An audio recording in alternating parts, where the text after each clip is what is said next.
Bạn có bao giờ tự hỏi, Đức Phật Thích Ca, nhân vật được hàng triệu người tôn kính, liệu có thực sự tồn tại trong lịch sử, hay chỉ là một biểu tượng do con người tạo ra?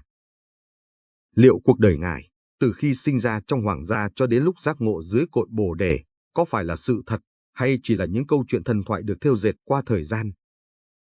Có những bằng chứng khảo cổ và kinh điển xác nhận sự tồn tại của Đức Phật. Nhưng cũng có ý kiến cho rằng, Ngài là một biểu tượng được xây dựng để truyền tải những triết lý vượt thời gian. Vậy đâu mới là sự thật? Hôm nay, chúng ta sẽ cùng bóc tách những bí ẩn xung quanh nhân vật này. Huyền thoại hay lịch sử? Niềm tin hay sự thật?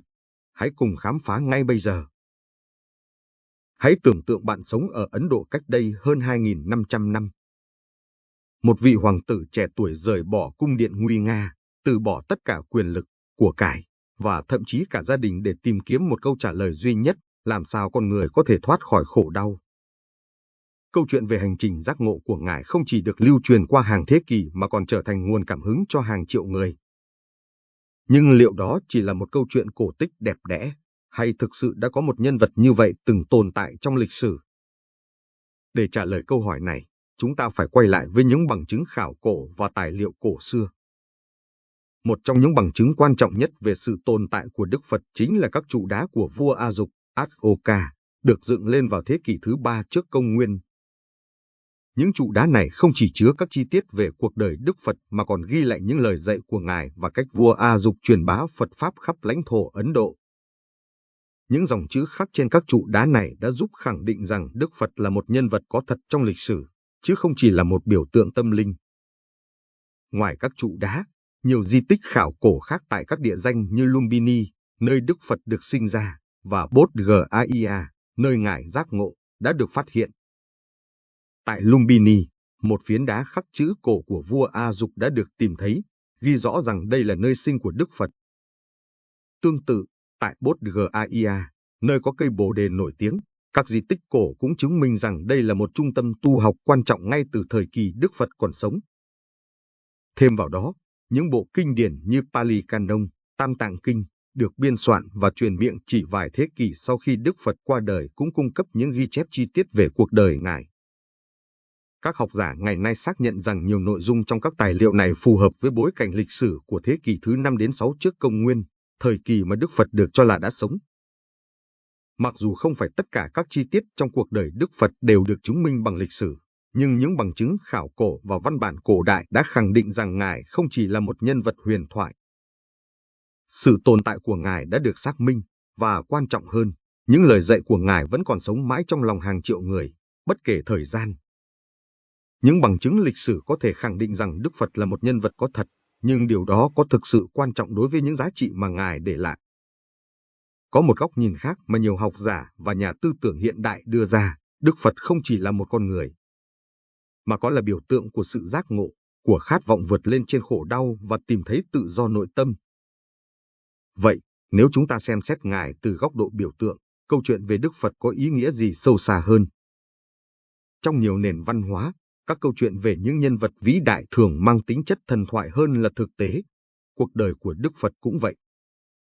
Từ hình ảnh một hoàng tử trẻ tuổi từ bỏ cung điện đến việc giác ngộ dưới cội Bồ Đề sau 49 ngày thiền định. Từng chi tiết trong câu chuyện này có thể được hiểu như một biểu tượng cho hành trình nội tâm của chính mỗi con người. Hình ảnh Đức Phật rời bỏ hoàng cung, từ bỏ mọi tài sản, quyền lực và danh vọng, là một lời nhắc nhở rằng hạnh phúc không nằm ở vật chất. Khi Ngài đối diện với 4 điểm báo, một người già, một người bệnh, một người chết và một nhà tu hành, đây không chỉ là những sự kiện ngẫu nhiên, mà là biểu tượng của bản chất khổ đau và vô thường trong cuộc sống.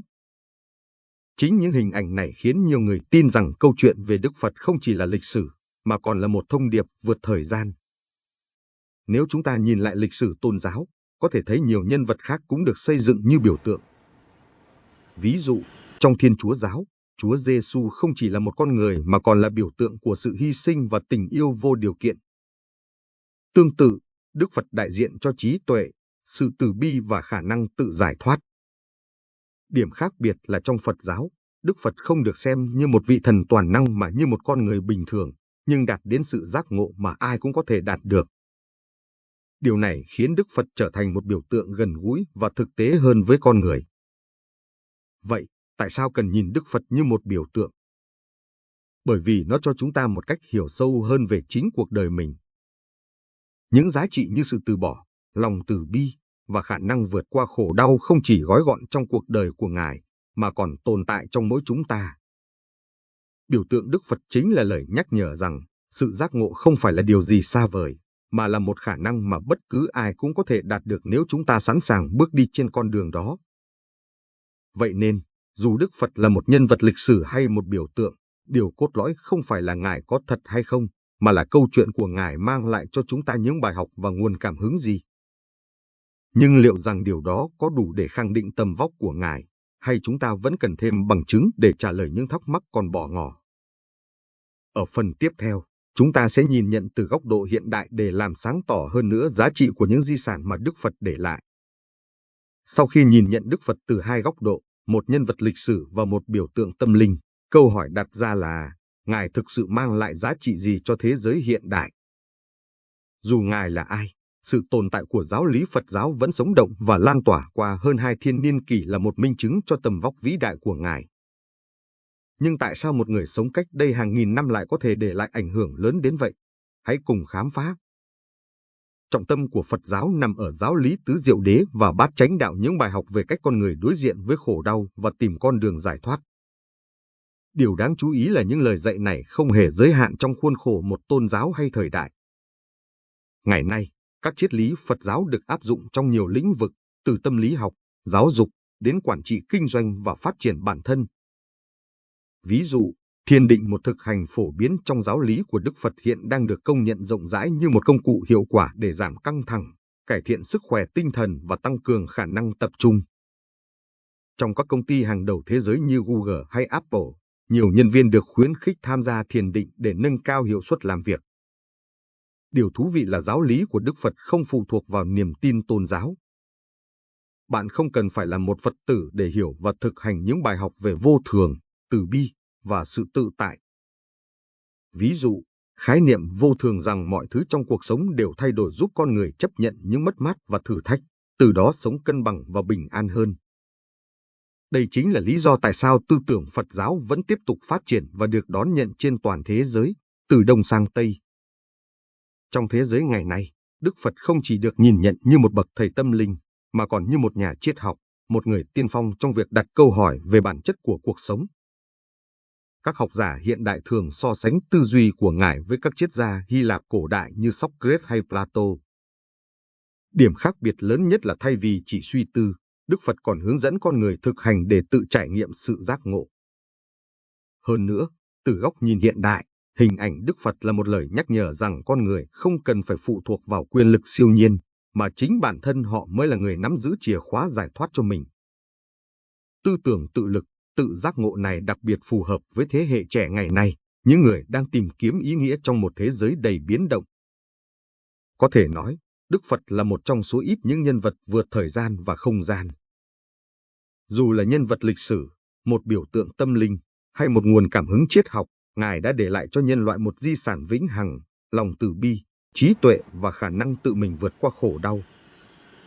Và quan trọng nhất, câu chuyện của Ngài nhắc nhở chúng ta rằng mọi khổ đau đều có thể được hóa giải nếu ta biết nhìn sâu vào bên trong chính mình.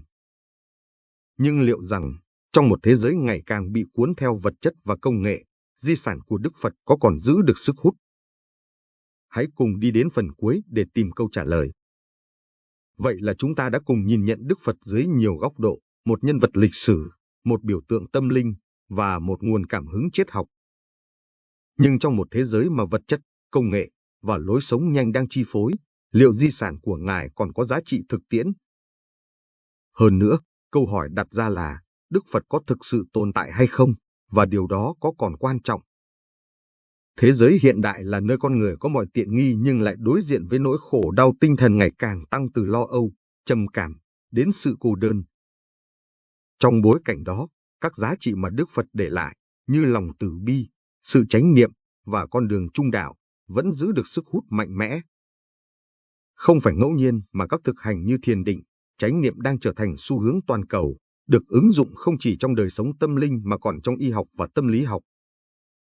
Điều này cho thấy rằng, dù Đức Phật có thật hay không, câu chuyện và giáo lý của Ngài vẫn mang một thông điệp sâu sắc, hạnh phúc không đến từ bên ngoài, mà từ việc hiểu và làm chủ nội tâm. Đây là điều mà không công nghệ hay tài sản nào có thể thay thế được. Vậy Đức Phật Thích Ca có thực sự tồn tại không? Thực ra, câu hỏi này, đối với nhiều người, đã không còn quan trọng. Bởi điều đáng nhớ không phải là việc Ngài từng sống hay không, mà là di sản Ngài để lại đã thay đổi cuộc đời của biết bao thế hệ. Trong Phật giáo, điều cốt lõi không phải là thờ phụng một nhân vật lịch sử, mà là tự mình thực hành, tự mình giác ngộ.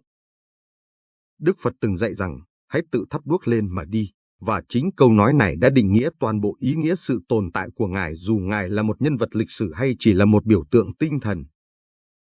Cuối cùng, nếu nhìn sâu vào những gì Đức Phật để lại, chúng ta sẽ thấy rằng Ngài không chỉ sống trong quá khứ, mà còn hiện hữu trong những giá trị mà mỗi chúng ta mang theo, lòng từ bi, sự tỉnh thức và khả năng vượt qua khổ đau. Điều đó làm cho Ngài trở thành một hình tượng bất tử không phải trên giấy tờ lịch sử, mà trong trái tim của mỗi người học theo con đường của Ngài. Vậy, bạn nghĩ sao? Liệu Đức Phật là một nhân vật có thật, hay tất cả chỉ là một câu chuyện được dựng nên để truyền tải triết lý sống? Dù câu trả lời của bạn là gì, hy vọng rằng hành trình khám phá này đã mang đến cho bạn một góc nhìn mới không chỉ về Đức Phật, mà còn về chính bản thân mình. Chúng ta vừa cùng nhau khám phá một câu hỏi đầy thú vị và tranh luận, Đức Phật Thích Ca có thực sự tồn tại, hay chỉ là một biểu tượng tinh thần? Câu chuyện này không chỉ đơn giản là một cuộc hành trình lịch sử mà còn là hành trình tự nhận thức về chính chúng ta.